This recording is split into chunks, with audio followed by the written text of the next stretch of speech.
Hi, my name is Henry Goldblatt. I'm the editor-in-chief of Entertainment Weekly, and I am very, very thrilled to be here with a man tonight who is a writer, a director, an actor, an executive producer. Basically, there's nothing this guy can't do. Welcome to Jay Duplass. Can we have a round of applause, please?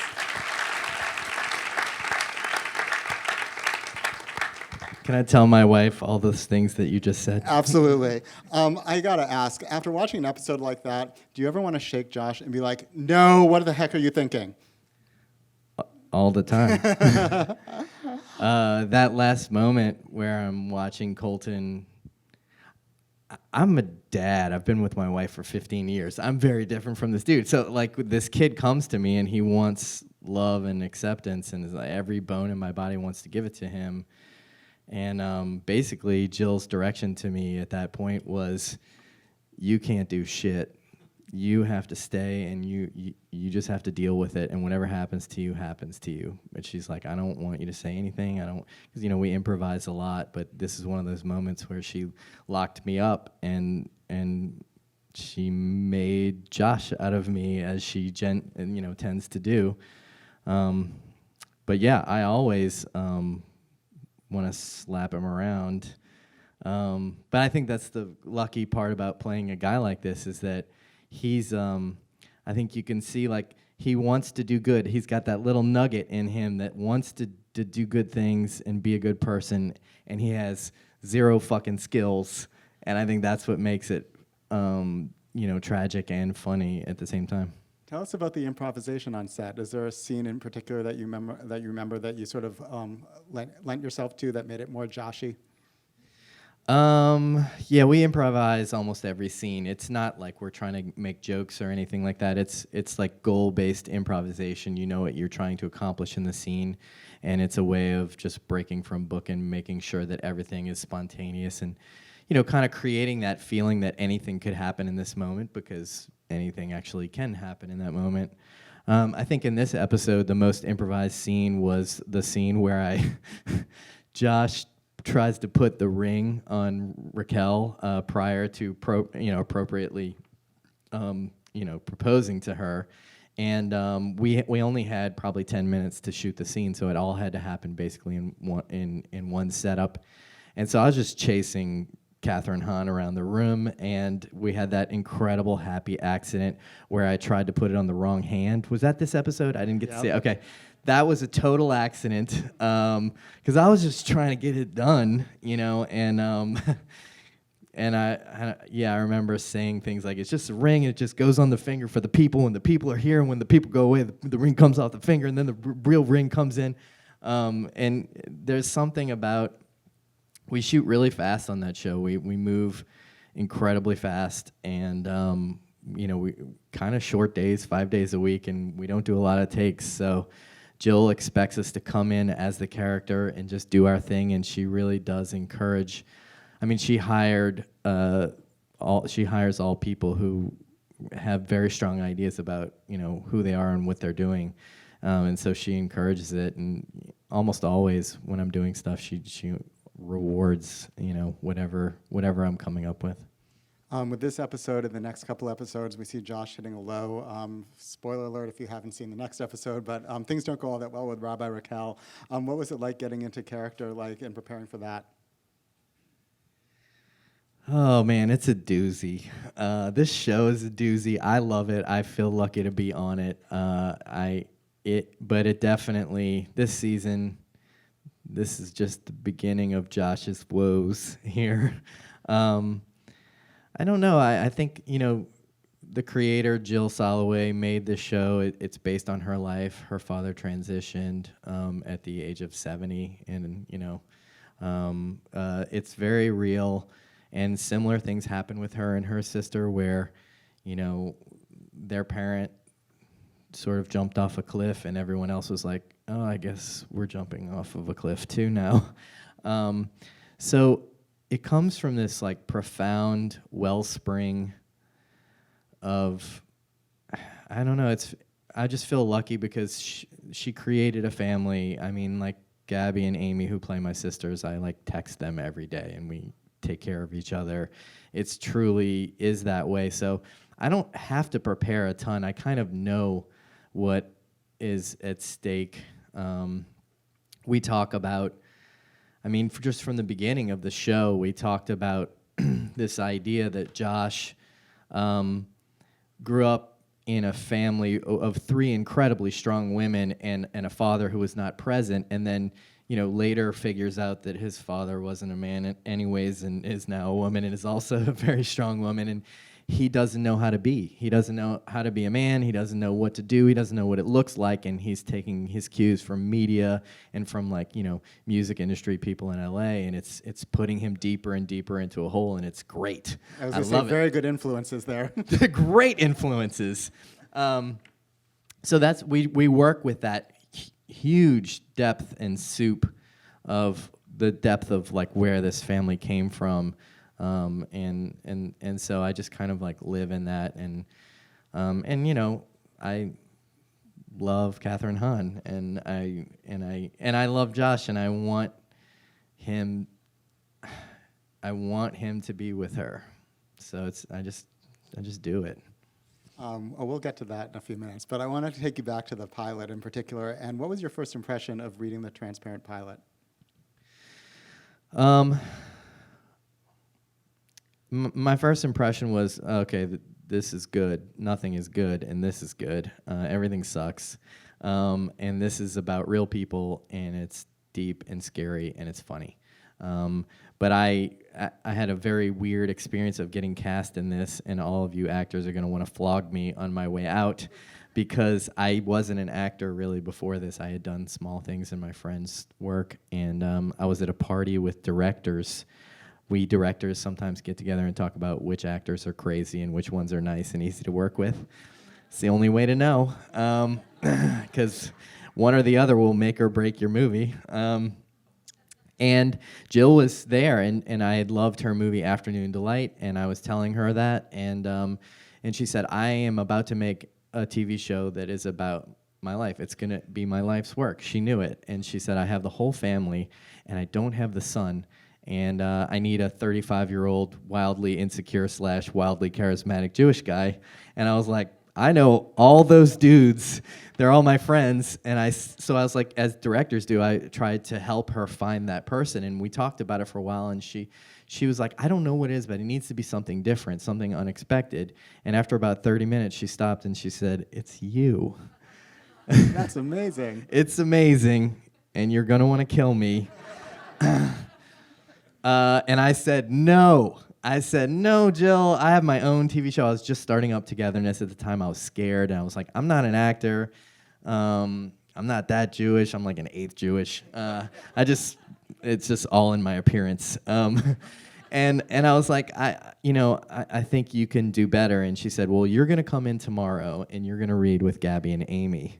And we read the pilot scene, which is, if any of you have seen it, it's the barbecue eating scene, where we sort of were fucking with each other as family members. And Mort at the time was still Mort, and she was thinking about coming out to us. And we were messing with each other as siblings tend to do. And one of the things that all of us have in common on the show is like a closeness with our siblings that borders on soulmate-ism.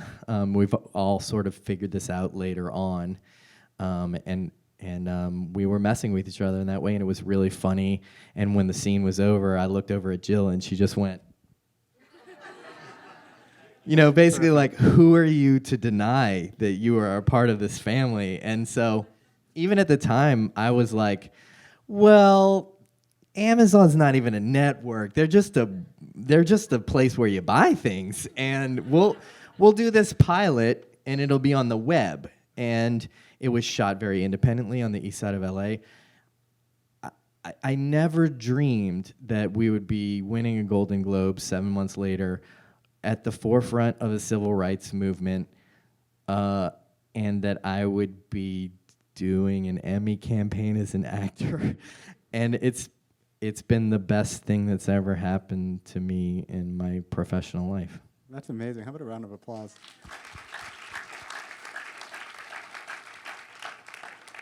What was the biggest challenge for you making the transition from director to actor? It has hardly anything in common at all. There's very little. I mean, I think I'm lucky because I've been living on sets for 20 years, and I'm very, very comfortable on set. And set is a traumatic place to be. It still is for me, mostly as a director. But I love the freedom of, as a writer director, I have to hold the whole universe in my hands, and it's a lot of pressure. And acting is pressure too, to carry the mantle of a person. But I kind of enjoy just being this one dude, and I've learned a lot of things about myself, like I'm not a control freak. I think a lot of writer-directors are, and I'm not. The other great thing that's happened is I've always been the guy in my family where all my family members are like, can you not feel everything so much, because it's making us fucking uncomfortable, man. And now I'm getting paid to do that, and so that feels pretty great too. You mentioned that it's the set is very quick paced and what have you. Tell us a little bit about the culture on set. What does Jill bring to the set that determines that? It's a completely different culture from every other, movie making, TV making experience that you would think of. I mean, it's interesting because I think she was attracted to me for the role because my brother and I do a lot of this stuff, but she's taken it a lot further. I mean, she says things on set like, "We have nothing but time. Please slow down. Do whatever you want."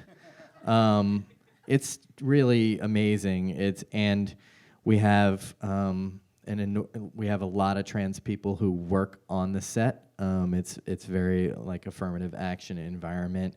We have co-ed bathrooms. We live in a world where you are acutely aware that gender is a sliding scale, and we also live and work every day with the idea that we are trying to make the world a safer place for a lot of people, and we get feedback like that all the time from fans. It's a really interesting fan experience when people come up to you and they say, "Thank you, you helped me allow my 8-year-old daughter to be the girl that she is."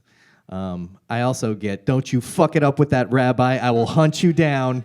I get that too. But it's a pretty. I'm super lucky. In all seriousness, though, what has been your most memorable fan encounter?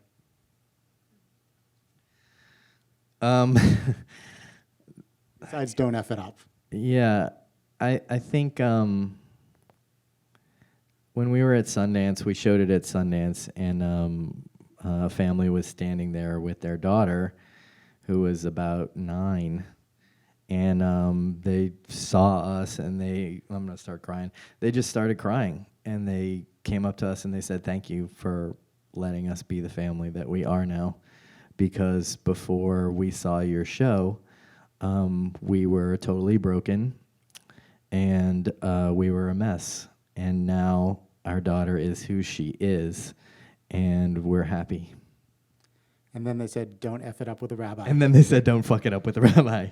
Yeah, the other thing that I get is just when I'm in the grocery store with my kids, people have a hard time believing that I have children and that I am retaining them.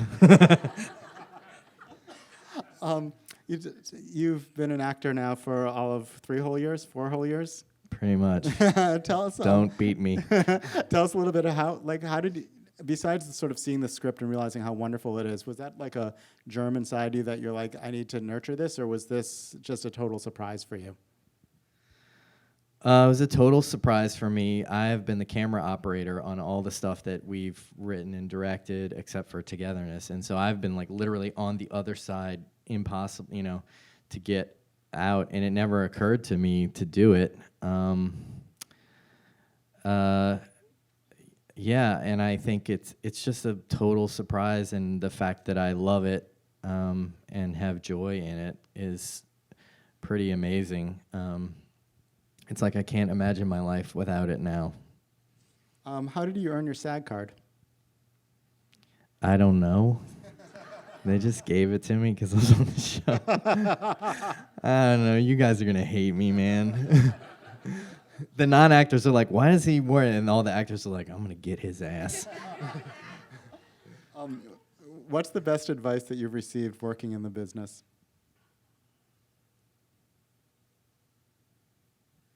Oh, man. I don't know. It's weird because the way that I came up just making movies by hand with my brother and I are filmmakers. We came up through Sundance. We just grew up making movies together.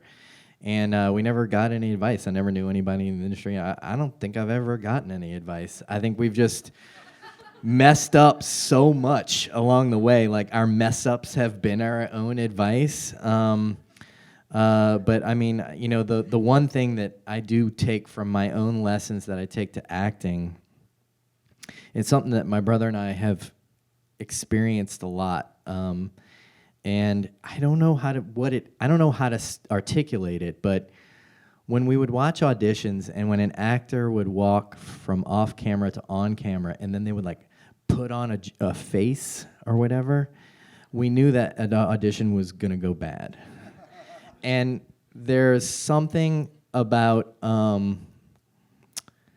not trying that somehow, I mean, obviously we're all trying real hard. There's a lot of fucking work that goes into that thing that you just saw. A lot of preparation. I'm thinking about that all the time. But the one thing that I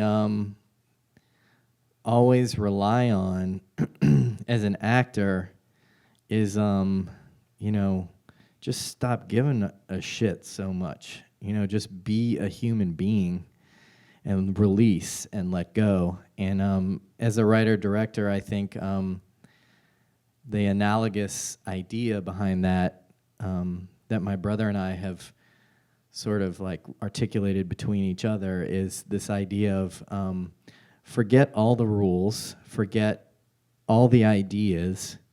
What do you want to see next? And that's the question that we ask ourselves at every stage. We forget a lot because you get caught up in the artifice and in the craft and all that stuff. And then whenever you can release and just say, what do I want to see next? That helps us. And then I think with acting, it probably is, what do I want to do next? Not what is right, what am I supposed to, no. What do I want and how do I get it? And if you're not allowed to move from that position, like I was here, you might get the performance that everybody's telling you about. I was furious with Jill when she's like, you're not going to let me move or do anything? She's like, yeah, and also, I kind of don't want you to cry. I was like, God damn it! So I was just bottled up, and then that moment is the one that all my friends were just like, what is going on inside of your face there? When you're up at 3 a.m. and you can't sleep, is it directing anxieties that are keeping you up, or is it acting anxieties? Acting anxieties never keep me up. It's always directing and writing anxieties, because being the master of a universe is a very dysfunctional. We're not meant to be the masters of universes, and I genuinely feel that, for me at least, my personality type, like, my wife likes me better when I'm acting. When I'm directing, I come home and I start bossing everybody around and I start trying to control everything. And she's like, you know, it's tricky because, like, you know, she didn't sign up for me doing like sex scenes every week. But, you know, in the end, she likes me better as an actor. You had given an interview with Entertainment Weekly where you said that you and your brother have a document of 100 show ideas. And I was wondering, first of all, where do you find that your best ideas come from? The airport. Amazing. Tell us. Well, we like to watch people and how they behave, and they tell us the stories to tell. So, so for instance, I don't know, recently in an airport we saw a man and a woman, and they were both like very fit, early 50s, erudite couple. and they had all their gear and they had their snacks and they were ready for the plane, and they walked over to a set of seats, and the wife went like that and pointed, and he sat down. And Mark and I were like, that's a series. Coming soon from the Duplass brothers. Sit down now. That's all I need. That's all I needed. Yeah. And then we'll like start telling stories. Of course, it has nothing to do with them, but like there's a mystery in that motion, and that, you know. So of all the ideas that you have, how do you decide which ones to prioritize? Like what rises to the top for you?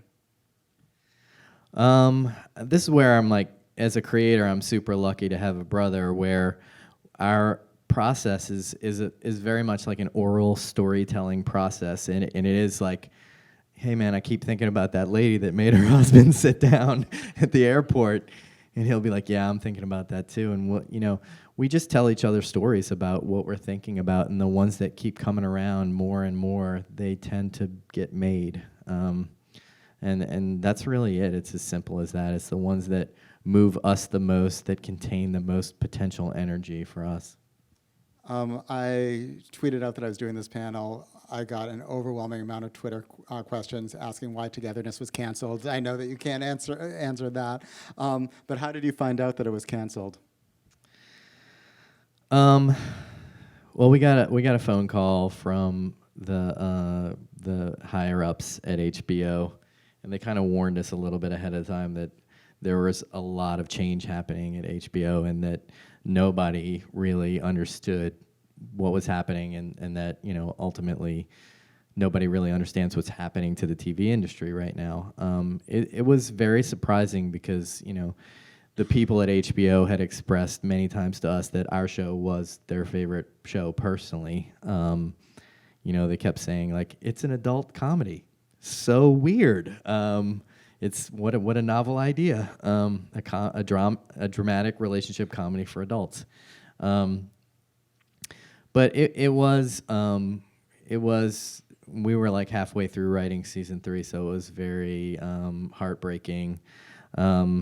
But at the same time, the way that we had set that show up, Mark and I wrote and directed every single episode, which is the equivalent of making 2.5 movies a year, and it was really, really taxing us in a way that, we don't really know how to be showrunners. We just know how to make stuff. So that's what we were doing, and it was kind of crushing us. And luckily for us, when we conceived the show, we kind of had this first 2 years, we had that arc in mind. We could feel the characters moving towards this, and although we didn't have everything articulated just right, like we knew where they were going, and where it ended up, for whatever it's worth, I feel good about where it ends, and I feel like I was able to express what I came to say. And for the people, and it's been so amazing to have so many people sort of like getting behind us, rallying behind us, trying to start Kickstarter campaigns to make season 3 of Togetherness. I definitely, I feel like I did get to say what I came to say, and I feel just grateful that HBO did not, they hardly gave us any, they didn't give us any requirements. They gave us notes that helped us. They were very instrumental in teaching us how to move from like the closed universe of filmmaking to the open universe of long form television storytelling. And I honestly just feel insanely surprised and blessed that I got to make 2 years of a show exactly the way I made a show about being 40 in my neighborhood and what it means to be a family person and have children and also try to keep your own personal dreams alive. It's a very small concept for a show in today's world where you need to like have a splash to like, get TV recognized, and they supported it and championed it, and it gets to live on forever in a DVD box set. Was there any progress in shopping it to Hulu or Netflix or even Amazon? There's definitely a lot of interest, but Mark and I have a long-term deal with HBO, so...